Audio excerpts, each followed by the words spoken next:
ராமபக்தி செலுத்துவதில் தன்னை மிஞ்சியோர் யாருமில்லை என்று உணர்த்தியவர் ராமபக்த அனுமன். ராமனின் பெயரில் 14 ஆண்டு காலம் ஆட்சி செய்த பரதரின் ஆட்சியில் எந்த ஒரு குறை இல்லை என்றாலும் ராமன் பட்டாபிஷேக தினத்தில்தான் மக்களின் முகத்தில் உண்மையான மகிழ்ச்சியும் ஆனந்தமும் வந்தது.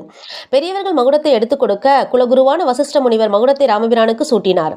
அப்போது அனுமனின் உதவியையும் திறமையையும் பாராட்டி அவருக்கு பரிசளிக்கும் விதமாக முத்துமாலை ஒன்றை கொடுத்தார் சீதாதேவி. ஆனந்தத்துடன் பெற்றுக்கொண்ட அனுமன் முத்துமாலையை ஒவ்வொன்றாக பேத்து ஒவ்வொரு முத்தாக கடித்து உடைக்கத் தொடங்கினார். இதை பார்த்து சபையில் இருந்தவர்கள் அதிர்ச்சியில் உறைந்தனர். அனுமனே, ஏன் இப்படி செய்கிறாய் என்று கேட்டார் ராமன். பிரபு, உங்கள் மீது அளவு கடந்த பாசம் வைத்துள்ள சீதாதேவி கொடுத்த முத்துமாலையில் உங்களின் இருவரின் உருவமும் இருக்கும் என்று நினைத்து அதை ஒவ்வொன்றாக உடைத்து பார்த்தேன்.